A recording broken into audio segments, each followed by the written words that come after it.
Static website hosting.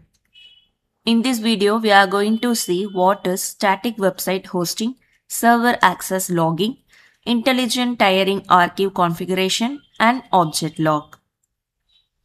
Static website hosting. Basically, there are two types of website. One is static website and another one is dynamic website. Static website means it is a fixed website, like the website which is not able to run the server side script, like the PHP, Python, Node.js, Express.js, or React.js are not supported in that static website hosting. But in dynamic website, it will able to run the server side scripts. So what are the things we will able to host in that static website means, like the HTML file, CSS file, JavaScript file, images, videos, or the text files. These are the files which are supported in static website hosting.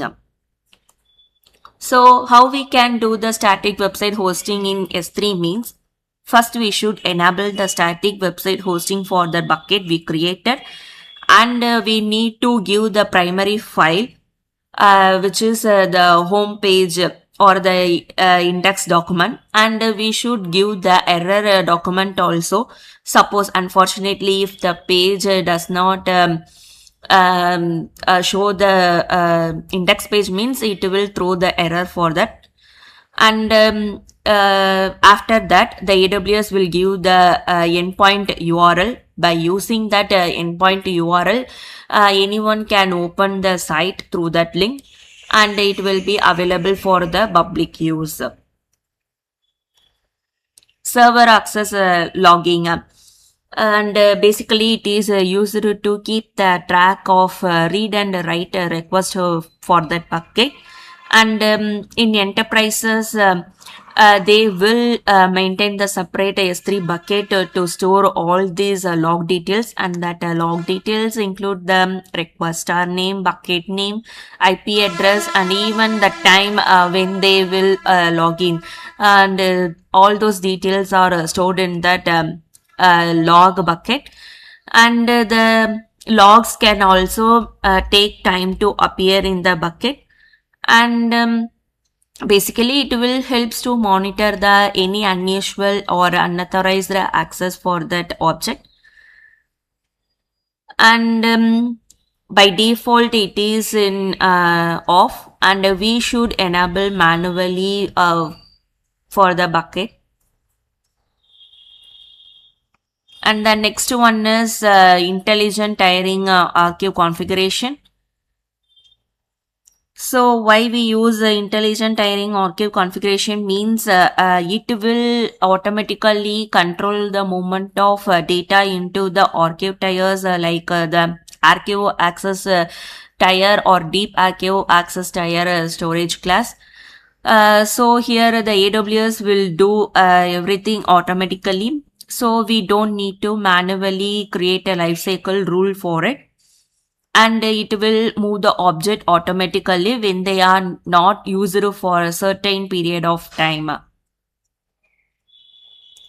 So if I created one object, and that particular object is not used for more than 90 days, means it will go to the archive access tier. And that same particular object is not used for more than 190 days, means it will automatically go to the deep archive access tiers.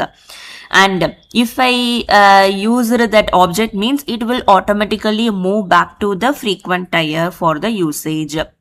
So by doing this, we can save the money on not frequently accessed data, and it will also remove the need for manually doing the lifecycle rules. And it is also best for the unpredictable patterns also.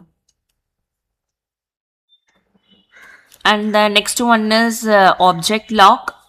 So the object locks are used to prevent the accidental deletion of the object. By default, the object log is disabled.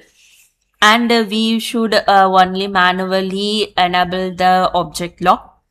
And if I want to give the lock for the object, means then I need to enable the versioning for that bucket, then only I will able to lock the object. In that object lock, there are two types of govern mode. One is governance mode and another one is compliance mode.